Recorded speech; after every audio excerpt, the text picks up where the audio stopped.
जय हिंद दोस्तों, नमस्कार। तो आज हम साइंस के एक टॉपिक है कोशिका। और दोस्तों, इस टॉपिक से संबंधित जितने भी क्वेश्चंस बन सकते हैं आपके एग्जाम के लिए, उन सभी क्वेश्चंस को हम कराने वाले हैं। तो आप लोग जो है क्लास में लास्ट तक बने रहिएगा और एक एक क्वेश्चंस को बहुत ही ध्यान से पढ़िएगा। दोस्तों, ये क्लास अगर आप लोग लास्ट तक देख लेते हैं तो इसके बाद जो है इस टॉपिक को कहीं और से देखने की जरूरत नहीं पड़ेगी। जितने क्वेश्चन एग्जाम के लिए इंपॉर्टेंट है सभी क्वेश्चंस को हमने इसमें ऐड किया हुआ है। ठीक है, तो आइए क्लास को शुरू करते हैं।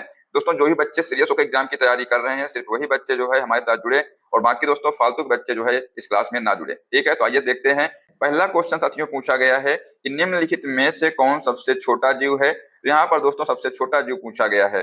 करेक्ट आंसर हो जाएगा माइकोप्लाज्मा जो है ये सबसे छोटा जीव है। ठीक है, अगर आपसे पूछा जाए कि पृथ्वी पर सबसे पहला जीव जो है कौन सा है, तो आर्कीबैक्टीरिया दोस्तों जो है ये पृथ्वी पर सबसे पहला जीव है। ठीक है, आप लोग ध्यान रखिएगा। नेक्स्ट क्वेश्चन है, प्लाज्मा झिल्ली का क्या कार्य है, बताइए। ध्यान से पढ़िएगा क्वेश्चन को और इसका आंसर देने की कोशिश करिएगा। दोस्तों, प्लाज्मा झिल्ली इसका कार्य क्या है? इसका कार्य है कि कोशिका में जल खनिज लवणों के प्रवेश या निकास को नियंत्रित करती है। ये तो करेक्ट आंसर हो जाएगा ऑप्शन नंबर सी।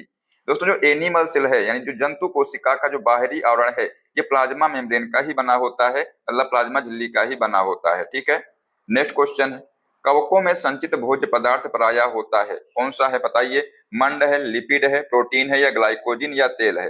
राइट आंसर हो जाएगा ग्लाइकोजिन या तेल दोस्तों जो है कवकों में संचित भोज्य पदार्थ है। ठीक है, अगला क्वेश्चन है, आरएनए की संरचना में डीएनए में उपस्थित थायमीन के स्थान पर होता है, क्या होता है बताइए। एडेनिन होता है, ग्वानिन होता है, साइटोसिन होता है या यूरेसिल होता है। तो करेक्ट आंसर हो जाएगा यहाँ पर बेटा यूरेसिल जो है इसमें होता है। ठीक है, नेक्स्ट क्वेश्चन है, इलेक्ट्रॉन सूक्ष्मदर्शी का उच्चतम आवर्धन है, कितना होता है बेटा जो है बताइए। यहाँ पर दोस्तों आंसर हो जाएगा 2 लाख गुना होता है। तो करेक्ट आंसर यहाँ पर जिसने डी दिया है उसका यहाँ पर सही हो जाएगा। नेक्स्ट क्वेश्चन है, 1 एंगस्ट्रॉम बराबर होता है, बताइए। बेटा जो 1 एंगस्ट्रॉम होता है ये 10 की पावर -10 मीटर के बराबर होता है। तो करेक्ट आंसर हो जाएगा option number D. Next question, एक कोशिका में सर्वाधिक पाया जाने वाला पदार्थ है, कौन सा है बताइए। न्यूक्लिक अम्ल है, वसा है, कार्बोहाइड्रेट है, प्रोटीन है। दोस्तों हम आपको जो है 5 मिनट समय देते हैं, बताइए आप लोग जो है क्वेश्चन नंबर 7 का आंसर क्या हो जाएगा। तो यहाँ पर दोस्तों इसका आंसर हो जाएगा प्रोटीन। ठीक है, ऑप्शन नंबर डी इसका करेक्ट हो जाएगा। प्रोटीन सेल के निर्माण में दोस्तों सहायक होती है, ये आप लोग ध्यान रखिएगा। ठीक है, अगला क्वेश्चन पूछा गया है कि कोशिका सिद्धांत प्रतिपादित किसने किया है, बताइए। आसान प्रश्न दोस्तों है, एग्जाम में कई बार पूछा गया है, इसको आप लोग स्टार लगाइएगा कि कोशिका सिद्धांत जो है प्रतिपादित किसने किया है। तो राइट आंसर हो जाएगा स्लाइडेन एवं स्वान ने जो है प्रतिपादित किया है। सबसे छोटी दोस्तों जो कोशिका है हमने आपको बताया था कि जो माइकोप्लाज्मा है दोस्तों सबसे छोटी कोशिका होती है। ठीक है, नेक्स्ट है, पादप कोशिका में जंतु कोशिका से भिन्नता के लिए निम्नलिखित में से एक लक्षण प्रमुख है, बताइए कौन सा लक्षण जो है प्रमुख है। तो यहाँ पर दोस्तों पादप कोशिकाओं की कोशाभित्ति सेलुलोज की बनी होती है, यही जो है लक्षण प्रमुख है। ठीक है, अगर दोस्तों ध्यान रखिएगा एक पॉइंट कि कोशिका भित्ति वनस्पति कोशिकाओं में पाई जाती है ना कि जंतु कोशिकाओं में, मतलब दोस्तों जो कोशिका भित्ति है ये जंतु कोशिकाओं में नहीं पाई जाती है। पहला पॉइंट आप लोग ये ध्यान रखिएगा। नेक्स्ट दोस्तों है कि प्लाज्मा झिल्ली जंतु तथा वनस्पति कोशिकाओं दोनों में पाई जाती है। ठीक है, ये भी आप लोग जो है स्टार लगाइएगा। अगला क्वेश्चन है कि यदि कोशिका के राइबोसोम्स नष्ट कर दिए जाएं तो क्या होगा। प्रकाश संश्लेषण नहीं होगा, श्वसन नहीं होगा, वसा संचय नहीं होगा या प्रोटीन संश्लेषण नहीं होगा। बेटा आंसर हो जाएगा यहाँ पर ऑप्शन नंबर डी। ठीक है, राइबोसोम सबसे छोटा कोशिकांग है। ठीक है, और यह प्रोटीन के संश्लेषण में सहायक होता है। अगर आपसे पूछा जाए दोस्तों राइबोसोम जो है किसके संश्लेषण में सहायक होता है, तो प्रोटीन के संश्लेषण में जो है ये सहायक होता है। ठीक है, राइबोसोम पादप कोशिका एवं जंतु कोशिका दोनों में पाया जाता है, ये भी आप लोग ध्यान रखिएगा। अगला क्वेश्चन है कि डीएनए में होते हैं, क्या होते हैं बताइए। बेटा जो है डीएनए में न्यूक्लियोटाइड्स होते हैं। तो राइट आंसर हो जाएगा यहाँ पर ऑप्शन नंबर डी। नेक्स्ट है, कोशिका में प्रोटीन संश्लेषण का स्थान है, बताइए। अभी हमने आपको बताया है, जो भी बच्चा इस क्लास को बहुत ही ध्यान से देख रहा होगा वो जो है इसका जरूर आंसर कमेंट करेगा। बताइए क्या होगा इसका आंसर, कि कोशिका में दोस्तों जो प्रोटीन संश्लेषण है इसका स्थान है, आंसर हो जाएगा राइबोसोम। ठीक है, नेक्स्ट है दोस्तों यहाँ पर बात करते हैं एग्जाम पॉइंट की। तो रॉबर्ट हुक ने सन 1665 में इसे अवलोकित कर कोशिका नाम दिया था। अगर आपसे पूछा जाए कोशिका नाम किसने दिया था, तो रॉबर्ट हुक ने दिया था। कब दिया था, तो 1665 में दिया था। माइटोकॉन्ड्रिया को कोशिका का ऊर्जागृह यानी कि power house of the cell कहते हैं, इसको भी आप लोग याद रखिएगा। इसमें कोशिकीय श्वसन की जो क्रिया होती है और यह एटीपी को एडीपी में तथा एडीपी को एटीपी में परिवर्तित करता है। बेटा ये जो है एग्जाम में कई बार क्वेश्चन पूछा गया है कि जो माइटोकॉन्ड्रिया है इसका कार्य क्या होता है। ठीक है, ध्यान रखिएगा इसको। अगर दोस्तों आपसे पूछा जाए जो केंद्रक की खोज किसने किया था, तो रॉबर्ट ब्राउन ने किया था। कब किया था, तो 1831 में किया था। और इसे ब्रेन ऑफ द सेल यानी कोशिका का मस्तिष्क कहते हैं और यह कोशिकाओं में होने वाली क्रियाओं का नियंत्रण रखता है। ठीक है दोस्तों, ये जो पॉइंट है इनको आप जरूर याद रखिएगा। ठीक है, चलिए अगला क्वेश्चन देखते हैं। पूछा गया है, क्वेश्चन नंबर 13 है, पढ़िएगा ध्यान से और इसका आंसर देने की आप लोग कोशिश करिएगा। क्वेश्चन बेटा पूछा गया है कि निम्नलिखित में से किसमें वास्तविक केंद्रक नहीं पाया जाता है, बताइए। हरा शैवाल, कवक, लाइकेन या जीवाणु। तो बात की गई है केंद्रक की, तो केंद्रक दोस्तों जो है जीवाणु में नहीं पाया जाता है, तो राइट आंसर होगा ऑप्शन नंबर डी। ठीक है, नेक्स्ट क्वेश्चन है, सबसे लंबी कोशिका है, बताइए। जो सबसे लंबी कोशिका की बात की गई है तो आंसर हो जाएगा जो तंत्रिका कोशिका बेटा जो है ये सबसे लंबी कोशिका है। अगर आपसे पूछा जाए कि सबसे बड़ी कोशिका कौन सी है, तो दोस्तों जो शुतुरमुर्ग का अंडा है इसकी दोस्तों कोशिका होती है, सबसे बड़ी कोशिका होती है। ठीक है, नेक्स्ट है क्वेश्चन नंबर 15 है, राइबोसोम्स किसके बने होते हैं, बताइए। दोस्तों जो राइबोसोम्स हैं ये आरएनए प्लस प्रोटीन के बने होते हैं, करेक्ट आंसर हो जाएगा option number C. Next question है, कोशिका यानी दोस्तों जो सेल है, सेल शब्द किसने दिया था, अभी हमने आपको बताया है एग्जाम पॉइंट में, क्या बताया था दोस्तों, जो कोशिका शब्द है किसने दिया था, रॉबर्ट हुक ने दिया था। ठीक है, नेक्स्ट है दोस्तों यहाँ पर बात करते हैं एग्जाम पॉइंट की, तो याद करिएगा। देखिए जितने हम पॉइंट यहाँ पर आपको कराते हैं इनको आप लोगों को जरूर याद रख लेना है, एग्जाम में यहीं से क्वेश्चन बनेंगे। साथियों जो 1676 में ल्यूवेन हॉक ने जीवाणु का खोज किया था। ठीक है, किसने किया था जीवाणु की खोज, यानी जो बैक्टीरिया की खोज किसने किया था, तो ल्यूवेन हॉक ने किया था। रॉबर्ट ब्राउन ने दोस्तों 1831 में केंद्रक यानी कि न्यूक्लियस की खोज किया था। और वाल्टर फ्लेमिंग ने दोस्तों 1879 में मिटोसिस डिवीजन का पता लगाया था। ठीक है, अगर दोस्तों आपसे पूछ लिया जाए जो पेनिसिलिन है इसकी खोज किसने किया था, इसकी खोज जो है अलेक्जेंडर फ्लेमिंग ने किया था। कब किया था, तो 1928 में किया था। ये दोस्तों एग्जाम में क्वेश्चन कई बार पूछा गया है कि पेनिसिलिन की खोज किसने किया है, तो आंसर हो जाएगा अलेक्जेंडर फ्लेमिंग ने किया था। ठीक है, अगला क्वेश्चन है कि लाइसोसोम आत्महत्या का थैला है क्योंकि उसमें क्या है, बताइए। तो दोस्तों इसमें जो है जल अपघटक एंजाइम होता है, इसलिए जो है इसको आत्महत्या का थैला कहा जाता है। साथियों जो लाइसोसोम है सिर्फ जंतु कोशिकाओं में पाया जाता है, ये साथियों जो है पादप कोशिकाओं में नहीं पाया जाता है, एग्जाम में क्वेश्चन बन सकता है। ठीक है, अगला क्वेश्चन है, कोशिका का पावर हाउस कौन सा है, बताइए। बेटा जो कोशिका का पावर हाउस है कौन सा है, तो माइटोकॉन्ड्रिया जो है ये कोशिका का पावर हाउस है, तो राइट आंसर हो जाएगा यहाँ पर ऑप्शन नंबर बी। अब यहाँ पर दोस्तों बात कर लेते हैं एग्जाम पॉइंट की, आपको क्या क्या याद रखना है। तो अगर आपसे पूछा जाए कि जो माइटोकॉन्ड्रिया है इसकी खोज किसने किया था, ध्यान रखिएगा रिचर्ड अल्टमैन ने दोस्तों इसकी खोज किया था। लेकिन अगर आपसे पूछा जाए कि जो माइटोकॉन्ड्रिया इसका नाम किसने दिया था, बेटा जो नाम है नाम सी बेंडा ने रखा था। ठीक है, और यह जो है क्या कार्य करता है, तो एडीपी को एटीपी में परिवर्तित करता है। ठीक है, अगर दोस्तों बात की जाए गोल्गी बॉडी प्लांट की एवं एनिमल सेल दोनों में पाया जाता है, इसका खोज जो है कैमिलो गोल्गी ने किया था। कब किया था, 1898 में किया था। और इन्हीं के नाम पर जो है इसे गोल्गी बॉडी कहा जाता है और इसके द्वारा सेल में पदार्थों का परिवहन होता है। क्या कार्य होता है इसके द्वारा, इसके द्वारा जो है पदार्थों में जो है सेल में जो है पदार्थों का परिवहन होता है। ठीक है, चलिए अगला क्वेश्चन देखते हैं।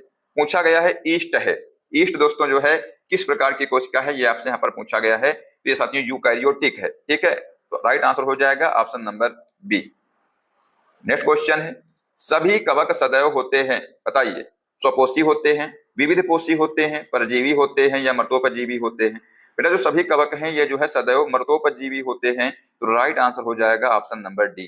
तो आइए अब देखते हैं एग्जाम पॉइंट क्या है, यहाँ पर आपको याद क्या रखना है। तो दोस्तों ध्यान रखिएगा स्वपोषी, स्वपोषी जो होते हैं वैसे जीव जो अपना भोजन स्वयं बनाते हैं, जिसमें प्रकाश संश्लेषण की क्रिया होती है, जैसे कि हरे पेड़ पौधे, ये साथियों अपना भोजन स्वयं बनाते हैं। ठीक है, अगर बात की जाए विविध पोषी या परपोषी की, तो वैसे जीव जो अपने भोजन के लिए दूसरों जीवों पर निर्आश्रित होते हैं उन्हें जो है परपोषी कहते हैं। जैसे मनुष्य हो गया, मनुष्य दोस्तों दूसरे पर आश्रित है। ठीक है, हाथी दोस्तों, घोड़ा, मोर इत्यादि ये साथियों जो है दूसरे पर आश्रित है, इसलिए दोस्तों इनको जो है परपोषी कहा जाता है। ठीक है, अगला क्वेश्चन है, न्यूक्लिक अम्ल किसमें होते हैं, बताइए। बेटा जो न्यूक्लिक अम्ल है ये किसमें होते हैं, वे केंद्रक और कोशिका द्रव में होते हैं, तो राइट आंसर हो जाएगा यहाँ पर option number C. Next question है, आरएनए का मुख्य कार्य क्या है। तो दोस्तों आरएनए है, आरएनए का मुख्य कार्य है प्रोटीन संश्लेषण में सहायता करना, तो करेक्ट आंसर होगा ऑप्शन बी। नेक्स्ट क्वेश्चन है, डीएनए का मूल मात्रक क्या है। बेटा जो डीएनए है इसका मूल मात्रा क्या है, न्यूक्लियोटाइड्स है। करेक्ट आंसर होगा ऑप्शन सी। दोस्तों नेक्स्ट क्वेश्चन है, ये रहा आपकी स्क्रीन पर, बताइए इसका आंसर जो है आप लोग बताएंगे कमेंट बॉक्स में, क्या होगा देखते हैं कौन इसका सही जवाब देता है। क्वेश्चन ध्यान से पढ़िएगा। क्वेश्चन है कि निम्नलिखित की कोशिका सूक्ष्मतम जीवित कोशिका है, बताइए किसकी कोशिका जो है सूक्ष्मतम जीवित कोशिका है। हमने आपको पहले ही क्वेश्चन बताया था, ये बताइए। तो दोस्तों सूक्ष्मतम जीवित कोशिका जो है किसकी है, माइकोप्लाज्मा की है। करेक्ट आंसर होगा ऑप्शन सी। अगला क्वेश्चन दोस्तों है कि प्याज को छीलने या काटने पर आंखों में आंसू आने का कारण क्या है, बताइए। जब आप प्याज को काटते हैं तो आप लोगों ने देखा होगा कि आंखों में आंसू आ जाते हैं। तो दोस्तों ये किस कारण से जो है आंखों में आंसू आते हैं, एग्जाम में क्वेश्चन पूछा गया था, बताइए जल्दी से क्या होगा इसका आंसर। बेटा इसका आंसर हो जाएगा ऑप्शन नंबर ए, प्याज की कोशिकाओं में विद्यमान जो गंधक होता है उसी के कारण जो है आंखों में आंसू आते हैं। आइए देखते हैं यहाँ पर दोस्तों, प्याज में एलाइल प्रोपाइल डाइसल्फाइड नामक पदार्थ पाया जाता है जिसके कारण जो है एक विशेष प्रकार की गंध होती है। और प्याज में SO2 यानी सल्फर डाइऑक्साइड गैस होती है जो जल में घुल करके H2SO4 बनाता है। और दोस्तों प्याज काटने पर जब यह आंख में पड़ता है तब आंख से आंसू निकलते हैं। ठीक है, चलिए अगला क्वेश्चन है, पूछा गया है क्वेश्चन नंबर 26 है कि कोशिका में भोजन या ग्लूकोज का ऑक्सीकरण कहाँ होता है, बताइए। ये दोस्तों माइटोकॉन्ड्रिया में होता है, तो राइट आंसर हो जाएगा ऑप्शन नंबर डी। अगला क्वेश्चन है, कोशिका गतिविधियां नियंत्रित की जाती हैं, तो ये जो है बताइए क्या होगा आंसर। साथियों जो कोशिका गतिविधियां हैं ये नियंत्रित की जाती हैं न्यूक्लियस के द्वारा जो है नियंत्रित की जाती हैं। नेक्स्ट क्वेश्चन है, वनस्पति कोशिका तथा प्राणी कोशिका का अंतर किसकी उपस्थिति से स्पष्ट होता है। हमने इसको भी बताया है कि दोस्तों जो कोशिका भित्ति है ये जो है पादप कोशिका में पाई जाती है, जंतु कोशिका में नहीं पाई जाती है। इसी से दोस्तों जो है इसका अंतर स्पष्ट होता है, तो आंसर हो जाएगा option number A. Next question है, निम्नलिखित में कौन सी संरचना प्रोकैरियोटिक कोशिका में नहीं पाई जाती है। तो साथियों जो केंद्रक झिल्ली है ये प्रोकैरियोटिक कोशिका में नहीं पाई जाती है। करेक्ट आंसर होगा ऑप्शन सी। नेक्स्ट क्वेश्चन है, माइटोकॉन्ड्रिया का मुख्य कार्य है कोशिका में, क्या है इसका कार्य। बेटा जो माइटोकॉन्ड्रिया है इसका मुख्य कार्य है कोशिका में श्वसन यानी कि रेस्पिरेशन। ठीक है, ऑप्शन नंबर डी इसका राइट आंसर हो जाएगा। साथियों जो माइटोकॉन्ड्रिया की खोज किसने किया था, बताइए। हमने आपको बताया था, तो अल्टमैन ने जो है इसकी खोज किया था। अगला क्वेश्चन है, खाद्य पदार्थों में अधिक मात्रा में नमक और चीनी डालकर उन्हें लंबे समय तक परिरक्षित किया जा सकता है, तो ऐसा इसलिए क्योंकि अधिक नमक और चीनी, बताइए क्या होगा आंसर। क्योंकि दोस्तों अधिक नमक और चीनी सूक्ष्मजीवी कोशिकाओं का द्रव्य कुंचन करते हैं, तो करेक्ट आंसर होगा ऑप्शन ए। नेक्स्ट क्वेश्चन है, तारक केंद्र पाया जाता है, किसमें पाया जाता है, प्राणी कोष में पाया जाता है, लाल शैवाल में, प्रोकैरियोटिक में या पुष्पित पौधे में। तो दोस्तों जो तारक केंद्रक है ये प्राणी कोष में पाया जाता है, तो राइट आंसर हो जाएगा ऑप्शन नंबर ए। तारक केंद्र कोशिका विभाजन में सहायक होता है, ध्यान रखिएगा।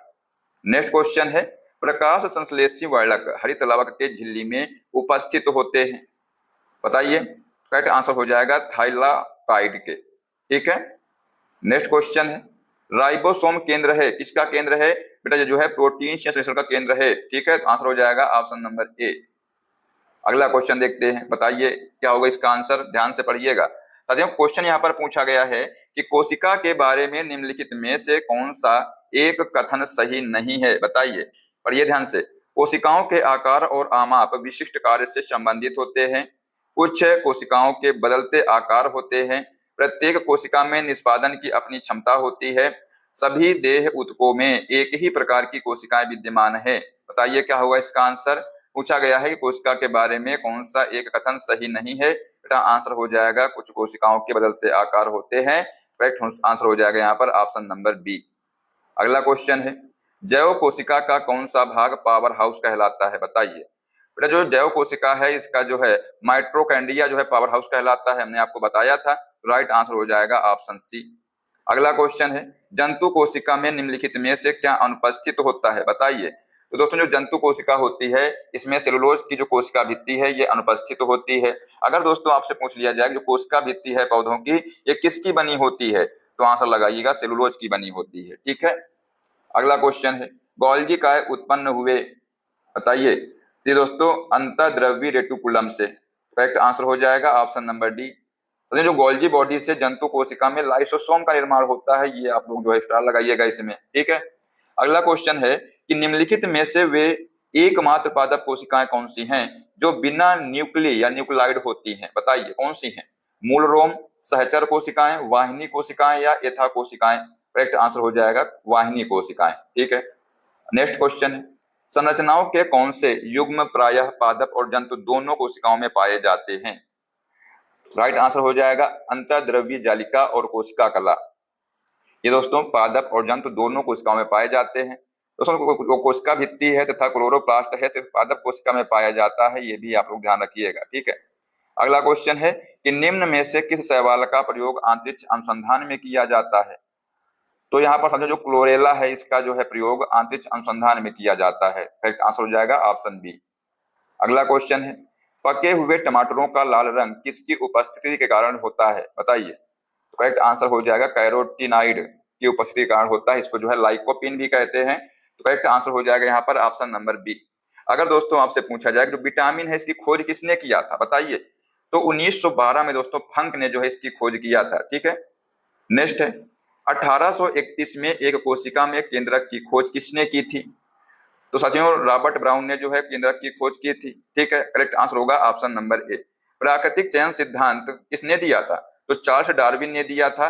अगर आपसे पूछा जाए कि अनुवांशिकी का पिता किसे कहा जाता है, तो आंसर ध्यान रखिएगा मेंडल को जो है अनुवांशिकी का पिता कहा जाता है। ठीक है, तो ये पॉइंट आप लोग जो है स्टार लगाइए इनमें। अगला क्वेश्चन है, सेलुलोज भित्ति किसके सेलों में पाई जाती है? बताइए। पशु, बैक्टीरिया, फंजाई, कवक या पौधे? हमने क्वेश्चन बताया है पीछे। साथियों जो सेलुलोज भित्ति है ये पौधों में पाई जाती है। ठीक है, नेक्स्ट क्वेश्चन है, डम्बेलाकार द्वार कोशिकाएं किसमें होती हैं? तो दोस्तों जो डम्बेलाकार जो द्वार कोशिकाएं हैं ये गेहूं में होती हैं। करेक्ट आंसर ऑप्शन सी होगा। नेक्स्ट क्वेश्चन है, कोशिका किसके कारण जो है स्फीति हो जाती है? स्फीति मतलब फूल जाती है। तो दोस्तों जो अंतःप्रासरण होता है इसके द्वारा जो कोशिकाएं हैं ये फूल जाती हैं। तो राइट आंसर हो जाएगा ऑप्शन सी। अगला दोस्तों क्वेश्चन देखते हैं, क्या है क्वेश्चन ध्यान से पढ़िएगा और आंसर देने की कोशिश करिएगा। बताइए क्या होगा इसका आंसर। बेटा क्वेश्चन है कि अतिवर्धन का अर्थ है, क्या है अतिवर्धन का अर्थ? तो कोशिकाओं की संख्या में असामान्य वृद्धि दोस्तों जो है अतिवर्धन का अर्थ है। तो राइट आंसर हो जाएगा ऑप्शन नंबर बी। कोशिकाओं की संख्या में असमान वृद्धि से कैंसर नामक बीमारी होती है, ये ध्यान रखिएगा। अगला क्वेश्चन है कि सबसे छोटा जीव जो स्वयं विकास एवं प्रजनन करने में समर्थ है कौन सा है? तो माइकोप्लाज्मा है। ठीक है, नेक्स्ट है, सेलुलर और मॉलिक्यूलर जीव विज्ञान का केंद्र स्थित है, कहां पर स्थित है? ध्यान रखिएगा बेटा जो है ये हैदराबाद में स्थित है। ठीक है, एग्जाम में आ सकता है क्वेश्चन ये। आइए दोस्तों हम आपको एग्जाम पॉइंट देते हैं, आपको क्या याद करना है। तो अगर आपसे पूछा जाए कि भारतीय कृषि अनुसंधान संस्थान कहां पर है? नई दिल्ली में है। अखिल भारतीय आयुर्विज्ञान संस्थान कहां पर है बेटा? ये भी नई दिल्ली में है। राष्ट्रीय वनस्पति शोध संस्थान कहां पर है? ये लखनऊ में है। और केंद्रीय औषधि शोध संस्थान कहां पर है? ये भी जो है लखनऊ में है, ये आप लोग ध्यान रखिएगा। ठीक है, इनको आप लोग स्टार लगाइएगा। नेक्स्ट क्वेश्चन है कि जीवन की मूलभूत इकाई क्या है? बताइए। बेटा जो जीवन की मूलभूत इकाई है क्या है? कोशिका है, यानी सेल है। आइए देखते हैं यहाँ पर पॉइंट क्या है। साथियों कोशिका के अध्ययन को क्या कहते हैं? तो इसको साइटोलॉजी कहा जाता है। क्या कहा जाता है? साइटोलॉजी। एग्जाम में क्वेश्चन ये पूछा गया है कई बार। कोशिका शब्द का प्रयोग सर्वप्रथम किसने किया था? तो रॉबर्ट हुक ने किया था। कब किया था? तो 1665 ईस्वी में किया था। कोशिका को बेटा दो प्रकार की होती है, कोशिका को दो भागों में बांटा गया है। कौन कौन सी? तो पहला दोस्तों है प्रोकैरियोटिक कोशिकाएं, दूसरी है यूकैरियोटिक कोशिकाएं। प्रत्येक जीव की उत्पत्ति एक कोशिका से होती है। दोस्तों अगर आपसे पूछा जाए कि कोशिका सिद्धांत का जो प्रतिपादन है किसने किया था, तो 1838-39 ईस्वी में स्लाइडेन और स्वान ने किया था। सबसे बड़ी कोशिका किसकी होती है? तो मुर्ग के अंडे की कोशिका होती है। ठीक है, ये पॉइंट भी आप लोग याद कर लीजिएगा। नेक्स्ट साथियों क्वेश्चन है आपकी स्क्रीन पर ये रहा, बताइए क्या होगा इसका आंसर जल्दी से। क्वेश्चन है बेटा कि मानव शरीर में मौजूद निम्नलिखित कोशिकाओं में से किसमें माइटोकॉन्ड्रिया नहीं पाया जाता है? बताइए। बेटा यहाँ पर जो है लाल रक्त जो कोशिकाएं होती हैं, आरबीसी जो होती है बेटा, इसमें जो है माइटोकॉन्ड्रिया नहीं पाया जाता है। ठीक है, आइए देखते हैं यहाँ पर जो माइटोकॉन्ड्रिया की खोज किसने किया था? अल्टमैन ने किया था, 1890 में किया था। बेंडर ने दोस्तों इसका नाम दिया था। माइटोकॉन्ड्रिया दोस्तों श्वसन स्थल है। माइटोकॉन्ड्रिया को कोशिका का शक्ति केंद्र यानी कि पावर हाउस कहते हैं। डीएनए केंद्रक के अलावे माइटोकॉन्ड्रिया एवं हरित लवक में पाया जाता है। लाइसोसोम को आत्मघात की थैली कहा जाता है। दोस्तों जो राइबोसोम है इसको प्रोटीन की फैक्ट्री कहते हैं। ठीक है, आप लोग सोच रहे हो कि सर ये बार बार क्यों करा रहे हैं? बेटा इसलिए करा रहे हैं कि ये आपके दिमाग में घुस जाए, कभी भूले नहीं। ठीक है, इसलिए जो है आप लोग जो है इसको अच्छे से बार बार देखिएगा। अगला क्वेश्चन देखते हैं, पूछा गया है बेटा यहाँ पर कि कंसंट्रेशन ग्रेडियंट के खिलाफ कोशिका की हलचल को क्या कहा जाता है, बताइए। बेटा इसको जो सक्रिय परिवहन कहा जाता है, तो राइट आंसर हो जाएगा option number A. Next question है, सबसे बड़ी मानव कोशिका कौन सी है, बताइए। दोस्तों एग्जाम में क्वेश्चन कई बार पूछा गया है, बताइए क्या होगा इसका आंसर। जिगर की है, प्लीहा, त्वचा या ओवम। राइट आंसर हो जाएगा ओवम दोस्तों, जो है ये सबसे बड़ी मानव कोशिका है। नेक्स्ट क्वेश्चन है, निम्नलिखित में से कौन सा कोशिका अंग पादप कोशिका में पाया जाता है किंतु पशु कोशिका में नहीं पाया जाता। जो बच्चा इस क्लास को बहुत ही ध्यान से देख रहा होगा वो इसका आंसर जरूर देगा कमेंट बॉक्स में। देखते हैं कौन इसका जो है आंसर देता है, बताइए क्या होगा इसका आंसर कि कौन सा कोशिका अंग है जो पादप कोशिका में पाया जाता है लेकिन पशु कोशिका यानी जंतु कोशिका में नहीं पाया जाता है। बेटा राइट आंसर हो जाएगा क्लोरोप्लास्ट। जिसने इसका आंसर ए लगाया है उसका करेक्ट आंसर हो जाएगा। साथियों अगर आपसे पूछ लिया जाए कि जीव द्रव्य है इसका नामकरण किसने किया था, आंसर हो जाएगा पुरकिंजे ने किया था। जीव द्रव्य का दोस्तों 76% ऑक्सीजन तत्व का बना होता है और साथियों जो जीव द्रव्य में लगभग 90% जल होता है। ठीक है, अगला क्वेश्चन देखते हैं, कवक की कोशिका भित्ति किससे बनी होती है, इसको भी आप लोग जो स्टार लगाइएगा। कवक की जो साथियों कोशिका भित्ति होती है ये काइटिन की बनी होती है। किसकी बनी होती है, काइटिन की बनी होती है। ठीक है, तो आइए देखते हैं एग्जाम पॉइंट। साथियों हम आपको पॉइंट में पॉइंट दे रहे हैं और यही पॉइंट जो है आपके एग्जाम में चार चांद लगा देंगे और इसी से जो है क्वेश्चन एग्जाम में फंसेगा। ठीक है, तो आइए देखते हैं क्या पॉइंट है यहाँ पर। कवक का अध्ययन माइकोलॉजी कहलाता है। क्या कहलाता है बेटा, कवक का अध्ययन माइकोलॉजी कहलाता है। कवक में संचित भोजन ग्लाइकोजन के रूप में रहता है। यूकैरियोटिक का कोशिका भित्ति सेलुलोज की बनी होती है और साथियों जो प्रोकैरियोटिक की कोशिका भित्ति है ये प्रोटीन और कार्बोहाइड्रेट की बनी होती है। ठीक है, ध्यान रखिएगा इनको। नेक्स्ट क्वेश्चन है, इस सितारों में प्लाज्मा बनने का कारण क्या है, बताइए। सितारों में बेटा प्लाज्मा बनने का कारण क्या है, उच्च दाब, कम तापमान, उच्च तापमान या उच्च तापमान। बेटा यहाँ पर उच्च तापमान दो बार हो गया है, कोई दिक्कत नहीं है। तो दोस्तों सितारों में प्लाज्मा बनने का कारण क्या है, उच्च तापमान है। ठीक है, उच्च तापमान। अगला क्वेश्चन है, एक बहुकोशिकीय जीव है, बताइए। जो एगेरिकस है ये जो है एक बहुकोशिकीय जीव है। राइट आंसर होगा यहाँ पर ऑप्शन नंबर ए। अगला क्वेश्चन, किस कोशिका ऑर्गेनेल को कोशिका का मास्टर कहा जाता है, बताइए। बेटा यहाँ पर जो नाभिक है ना, नाभिक को जो है कोशिका का मास्टर कहा जाता है। करेक्ट आंसर हो जाएगा ऑप्शन नंबर डी। इसको जो है क्या कहते हैं, ब्रेन ऑफ सेल कहते हैं। ठीक है, नेक्स्ट क्वेश्चन है, निम्नलिखित में से किस कोशिकांग को कोशिका का जो है प्रोटीन फैक्ट्री कहा जाता है। राइबोसोम को जो है कोशिका का प्रोटीन फैक्ट्री कहा जाता है। ठीक है, नेक्स्ट क्वेश्चन, डीएनए का एक खंड जो एक प्रोटीन की जानकारी प्रदान करता है उसे कहा जाता है, क्या कहा जाता है। बेटा इसको जो है जीन कहा जाता है। राइट आंसर होगा ऑप्शन सी। नेक्स्ट है, मधुमक्खी के डंक का इलाज करने के लिए डैश के घोल का उपयोग किया जाता है। इसमें आप लोग दोस्तों 3 स्टार लगाइएगा, एग्जाम में ये क्वेश्चन छपेगा। बेटा जो मधुमक्खी के डंक का इलाज करने के लिए इसमें किस घोल का प्रयोग किया जाता है, तो बेकिंग सोडा का प्रयोग किया जाता है यहाँ पर। ठीक है, राइट आंसर ऑप्शन डी हो जाएगा। आइए दोस्तों यहाँ पर पॉइंट की बात करते हैं। तो एपीकल्चर दोस्तों क्या होता है, मधुमक्खी पालन दोस्तों इसका जो अध्ययन होता है क्या कहते हैं, एपीकल्चर कहते हैं। अगर आपसे पूछा जाए कि जो खाने का सोडा होता है इसका रासायनिक नाम क्या है, तो सोडियम बाइकार्बोनेट। कैसे याद करेंगे, क्योंकि दोस्तों एक धावन सोडा भी यहाँ पर रखा हुआ है। तो साथियों जो धावन सोडा है और खाने का सोडा इसमें अंतर कैसे याद रखेंगे। तो साथियों जो खाना है कौन बनाती है, बाई बनाती है, इसमें बाई आता है। तो साथियों जो धावन सोडा है इसमें दोस्तों बाई नहीं आता है। ठीक है, ध्यान रखिएगा। मतलब जो खाने का सोडा है इसका जो रासायनिक नाम है क्या है, सोडियम बाइकार्बोनेट है। और साथियों जो खाने का सोडा है इसका अणुसूत्र अगर आपसे पूछा जाए तो NaSCO3 होता है। वहीं पर दोस्तों जो धोने का सोडा है इसका जो रासायनिक सूत्र क्या होता है, सोडियम कार्बोनेट होता है रासायनिक नाम। अगर सूत्र की बात की जाए तो Na2CO3.10H2O होता है। ठीक है, सिरका में दोस्तों एस्टिक अम्ल पाया जाता है और नींबू के रस में दोस्तों साइट्रिक अम्ल पाया जाता है। ये आप लोग जरूर ध्यान रखिएगा। ठीक है, चलिए अगला क्वेश्चन देखते हैं क्या है क्वेश्चन, ध्यान से पढ़िएगा और आंसर देने की कोशिश करिएगा। क्वेश्चन बेटा है कि डैश कार्क सेल में मौजूद एक रसायन है जो उनमें गैसों और पानी के प्रवेश को रोकता है, बताइए। तो यहाँ पर दोस्तों सुबेरिन जो है, ध्यान रखिएगा आंसर हो जाएगा ऑप्शन सी। नेक्स्ट क्वेश्चन है, प्रोटीन की जानकारी प्रदान करने वाले डीएनए के भाग को डैश कहा जाता है, क्या कहा जाता है, इसको जीन कहा जाता है। तो राइट आंसर हो जाएगा ऑप्शन नंबर डी। जीन शब्द का दोस्तों सबसे पहले प्रयोग किसने किया था, जोहानसन ने किया था। कब किया था, तो 1909 ईस्वी में किया था।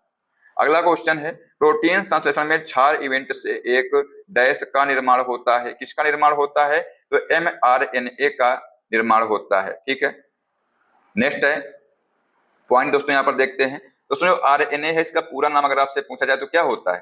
राइबो न्यूक्लिक एसिड होता है। राइबोसोम में दोस्तों आरएनए तथा प्रोटीन पाया जाता है। राइबोसोम प्रोटीन का उत्पादन स्थल है। दोस्तों जो राइबोसोम है इसको प्रोटीन की फैक्ट्री भी कहा जाता है। ठीक है, नेक्स्ट क्वेश्चन है कणों की गतिज ऊर्जा डैश में अधिकतम होती है, बताइए किसमें अधिकतम होती है? प्लाज्मा, द्रवों, ठोसों या गैसों में? बेटा जो कणों की गतिज ऊर्जा है ये प्लाज्मा में अधिकतम होती है, तो राइट आंसर हो जाएगा ऑप्शन नंबर ए। आइए देखते हैं यहाँ पर एग्जाम पॉइंट क्या है।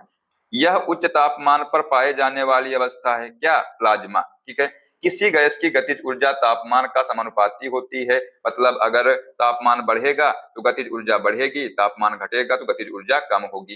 प्लाज्मा अवस्था में दोस्तों पदार्थ आयन के रूप में रहते हैं। ठीक है, अगला क्वेश्चन है डैश में पतली कोशिका भित्ति के साथ अपेक्षाकृत अवशिष्ट कोशिकाएं होती हैं। आंसर हो जाएगा पैरेन्काइमा में जो है पतली कोशिका भित्ति के साथ में अपेक्षाकृत अवशिष्ट कोशिकाएं होती हैं। ठीक है, नेक्स्ट दोस्तों आइए देखते हैं यहाँ पर पॉइंट।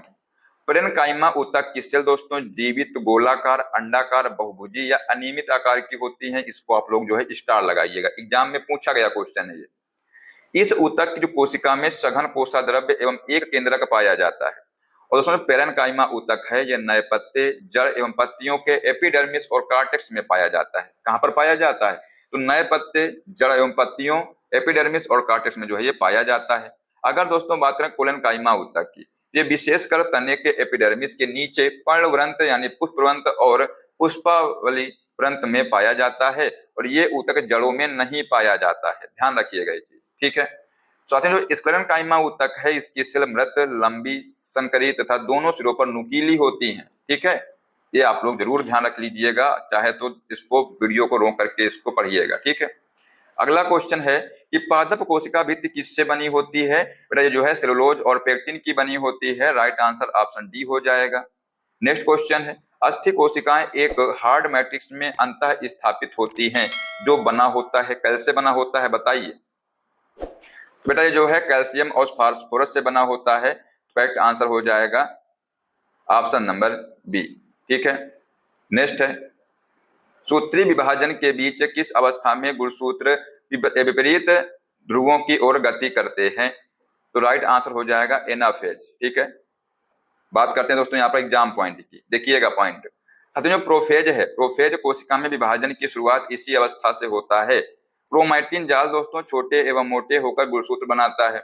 अगर बात की जाए मेटाफेज की तो तुर्क धागे का निर्माण पूर्ण होता है और इस विभाजन में लगभग 1 घंटा लगता है। वहीं पर अगर बात करें दोस्तों टेलोफेज की तो यह प्रोफेज का उल्टा है।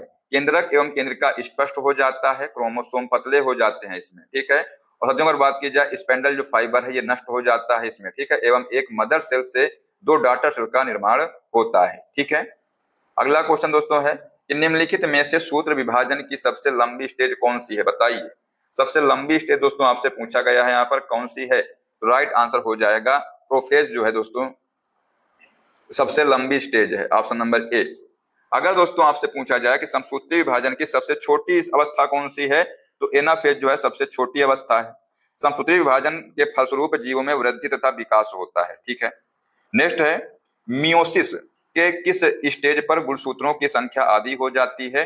जो है एनाफेज फर्स्ट में जो है गुणसूत्रों की संख्या आधी हो जाती है। अगर दोस्तों बात की जाए मियोसिस की, मियोसिस विभाजन के फलस्वरूप मेल में स्पर्म तथा फीमेल में ओवम का निर्माण होता है। और दोस्तों मियोसिस है इसको रिडक्शन डिवीजन भी कहते हैं। ठीक है, अगला क्वेश्चन देखते हैं। पूछा गया है कि उपापचय की दृष्टि में निम्नलिखित में से किस अवस्था की कोशिका ज्यादा सक्रिय होती है? राइट आंसर हो जाएगा प्रोफेज की जो कोशिका है ये ज्यादा सक्रिय होती है। ठीक है, नेक्स्ट मियोसिस के लिए कौन सा कथन सही है बताइए? मियोसिस फर्स्ट समसूत्री विभाजन है, मियोसिस फर्स्ट अर्धसूत्री विभाजन है, मियोसिस सेकंड अर्धसूत्री विभाजन है, या मियोसिस फर्स्ट और सेकंड दोनों अर्धसूत्री विभाजन है? राइट आंसर हो जाएगा मियोसिस फर्स्ट जो है ये अर्धसूत्री विभाजन है। ठीक है, नेक्स्ट क्वेश्चन है शरीर में लगी चोट की मरम्मत के लिए किस प्रकार के सेल विभाजन का प्रयोग किया जाता है बताइए? इसका आंसर आप लोग बताएंगे कमेंट बॉक्स में क्या होगा। क्वेश्चन नंबर 74 है, बताइए क्या होगा इसका आंसर। तो दोस्तों जो शरीर में लगी चोट की मरम्मत के लिए केवल समसूत्रण जो है ये विभाजन जो है प्रयोग किया जाता है, तो राइट आंसर ऑप्शन ए हो जाएगा। आइए दोस्तों यहाँ पर देखते हैं साथियों, जो समसूत्री विभाजन है ये वाल्चेर फ्लेमिंग ने 1879 ईस्वी में जंतु सेल में देखा था। इसको आप लोग स्टार लगाइएगा। यह दोस्तों विभाजन है ये कायिक कोशिका में होता है, ठीक है। अगर दोस्तों आपसे पूछा जाए जो समसूत्री विभाजन है ये कितने चरण में होता है, 5 चरणों में होता है। ये 5 चरण कौन कौन से हैं, तो पहला दोस्तों है अंतरावस्था, दूसरा है पूर्वावस्था, तीसरा है मध्यावस्था, चौथा है पश्चावस्था और 5वां है अंत्यावस्था, ठीक है। दोस्तों ये जो विभाजन है ये 5 चरणों में होता है, ठीक है। नेक्स्ट क्वेश्चन है निम्नलिखित में से शरीर विज्ञान एवं चिकित्सा की वह कौन सी शाखा है जो पुरुषों के विशिष्ट रोगों एवं स्थितियों से संबंधित है, बताइए। तो बेटा यहाँ पर राइट आंसर हो जाएगा एंड्रोलॉजी। जो एंड्रोलॉजी है ये जो है शरीर विज्ञान एवं चिकित्सा की वह शाखा है जो पुरुषों के विशिष्ट रोगों एवं स्थितियों से संबंधित है। आइए दोस्तों यहाँ पर कुछ और शाखाएं दी हुई है, इनको भी आप लोग याद कर लीजिएगा, एग्जाम में यहाँ से क्वेश्चन जरूर बनेगा। क्या है पॉइंट देखिएगा ध्यान से दोस्तों। अगर आपसे पूछा जाए कि शरीर की आंतरिक संरचना से संबंधित दोस्तों शाखा है एनाटॉमी है, ठीक है। मानव शास्त्र का अध्ययन दोस्तों एंथ्रोपोलॉजी कहते हैं। ज्योतिष शास्त्र दोस्तों ये एस्ट्रोलॉजी कहते हैं। पर्यावरण का अध्ययन इकोलॉजी कहलाता है। कीट पतंगों का अध्ययन दोस्तों एंटोमोलॉजी कहलाता है। वृद्धावस्था का जो अध्ययन है ये क्रेंटोलॉजी कहलाता है। और साथ में जो छिपकलियों का अध्ययन है ये सेरोलॉजी कहलाता है। ये एग्जाम में क्वेश्चन पूछा गया है कई बार, ठीक है। तो ये आप लोग जरूर ध्यान रखिएगा, एग्जाम में यहाँ से क्वेश्चन आपको देखने को मिलेगा। नेक्स्ट दोस्तों क्वेश्चन देखते हैं, क्या है क्वेश्चन, पढ़िए ध्यान से इसको और आंसर इसका आप लोग देंगे। क्वेश्चन नंबर 75 है, पूछा गया है कि निम्न में से कौन सा हिस्सा मानव त्वचा का सबसे बाहरी हिस्सा होता है, बताइए। राइट आंसर हो जाएगा एपिडर्मिस। बेटा जो है ये मानव त्वचा का सबसे बाहरी हिस्सा होता है। नेक्स्ट क्वेश्चन है सूत्री विभाजन के चरण का नाम बताएं जिसके दौरान विभाजित सेल के गुणसूत्र मध्य रेखा पर स्थित होते हैं। करेक्ट आंसर हो जाएगा मेटाफेज। ऑप्शन नंबर सी इसका राइट आंसर हो जाएगा, ठीक है। आइए देखते हैं यहाँ पर एग्जाम पॉइंट। तो साथियों जो कोशिका विभाजन को सर्वप्रथम 1855 ईस्वी में विर्चौ ने देखा था, ये आप लोग स्टार लगाइएगा इसमें। कोशिका विभाजन दोस्तों 3 प्रकार से होता है। कौन कौन से 3 प्रकार हैं, पहला दोस्तों है असूत्री विभाजन, दूसरा है समसूत्री विभाजन और तीसरा है अर्धसूत्री विभाजन। साथियों यहाँ पर जो असूत्री विभाजन है इसमें अविकसित सेलों में होता है ये, और साथियों जो समसूत्री विभाजन है ये कायिक कोशिका में होता है, और जो अर्धसूत्री विभाजन है ये जनन सेलों में होता है, ठीक है। नेक्स्ट क्वेश्चन है निम्नलिखित में से अर्धसूत्रण के लिए जो है कौन सा कथन सत्य नहीं है, बताइए। साथियों जो अर्धसूत्रण है ये 2 चरणों में होता है। अर्धसूत्रण के परिणाम स्वरूप परिणामी कोषों में गुणसूत्रों की संख्या दोगुनी हो जाती है। अर्धसूत्रण के दौरान जनक कोषों के जीन परिणामी कोषों में मिश्रित हो जाते हैं। जनन ग्रंथि यानी गोनेड में अर्धसूत्रण युग्मक के उत्पादन के लिए होता है। बेटा इसका आंसर हो जाएगा जो ऑप्शन नंबर बी है, ये कथन सही नहीं है, ठीक है। बाकी जो तीनों है ये सही। दोस्तों यहाँ पर पॉइंट की बात करते हैं, तो अर्धसूत्री विभाजन यानी जो मियोसिस होता है ये कोशिका विभाजन की खोज सर्वप्रथम ऑस्कर हर्टविग ने की थी। किसने किया था, ऑस्कर हर्टविग ने किया था। कब किया था, 1876 ईस्वी में दोस्तों समुद्री आर्चिन के अंडे में किया था। इसका दोस्तों नामकरण है अर्धसूत्री। फार्मर तथा मुरे ने 1905 में किया था। इस कोशिका विभाजन के द्वारा जंतुओं में शुक्राणु तथा अंडाणु एवं पादपों में नर तथा मादा युग्मक बनते हैं, जिसमें दोस्तों गुणसूत्रों की संख्या आधी रह जाती है, ठीक है। अर्धसूत्री विभाजन में दोस्तों 2 विभाजन होते हैं। कौन कौन से, पहला दोस्तों होता है विषमरूपी विभाजन, इसको कहते हैं हास विभाजन, और दूसरा होता है समरूपी विभाजन कहते हैं, ठीक है। नेक्स्ट क्वेश्चन है, क्वेश्चन नंबर साथियों 79 है, बताइए क्या होगा इसका आंसर। क्वेश्चन दोस्तों है कि डैश कोशिका विभाजन से संबंधित है, क्या संबंधित है। करेक्ट आंसर हो जाएगा साइटोकाइन दोस्तों कोशिका विभाजन से संबंधित है। पॉइंट की बात करते हैं, तो दोस्तों साइटोकाइनिन है ये ऑक्सिन की उपस्थिति में कोशिका विभाजन और विकास में मदद करता है। साइटोकाइन दोस्तों की खोज किसने किया था, तो मिलर ने किया था। कब किया था, 1955 में किया था। और दोस्तों इसका नामकरण है ये लिथाम ने किया था, ठीक है। यह दोस्तों जड़ता को रोकता है और यह आरएनए एवं प्रोटीन बनाने में ये सहायक होता है। ऑक्सिन का दोस्तों निर्माण जो है पौधे के ऊपरी हिस्से जड़ों के शीर्ष तथा कली में होता है, ठीक है। नेक्स्ट क्वेश्चन साथियों है क्वेश्चन नंबर 80। पूछा गया है कि डीएनए का एक खंड जो एक प्रोटीन की जानकारी प्रदान करता है उसे डैश कहा जाता है, क्या कहा जाता है, बताइए। बेटा इसको जो है जीन कहा जाता है। तो राइट आंसर हो जाएगा यहाँ पर ऑप्शन नंबर सी। तो दोस्तों यहाँ पर हमने आपको 80 क्वेश्चन करा दिए हैं और सारे क्वेश्चन जो है आपके एग्जाम के लिए इंपॉर्टेंट हैं, इसलिए आप लोग जो है इनको घोल कर पी जाइए, एकदम एक एक क्वेश्चन को अच्छे से रट लीजिएगा, ठीक है। अब आइए आपका एक टेस्ट लेते हैं। क्वेश्चन साथियों है कि कोशिका का पावर हाउस कौन है, बताइए। क्लोरोप्लास्ट है, माइटोकॉन्ड्रिया है, गाल्गी का है या न्यूक्लियोलस है। इसका जो करेक्ट आंसर है आप लोग बताइए कमेंट बॉक्स में क्या होगा। देखते हैं कितने बच्चे जो इसका सही जवाब देते हैं। जितने बच्चे दोस्तों इसका जवाब देंगे इससे मालूम चल जाएगा कि इस बच्चों ने क्लास को लास्ट तक देखा है। और साथियों इस बार क्लास से देखने के लिए सब्सक्राइब कर लीजिएगा, जो बेल आइकन उसको प्रेस कर लीजिएगा, जिससे सभी क्लास का अपडेट आपको मिलता रहेगा। और अपनी राय जो है कमेंट बॉक्स में जरूर दिया करिए, जिससे कि हमको मोटिवेशन मिलता है। मिलते नेक्स्ट क्लास में। जय हिंद, जय भारत, वंदे मातरम।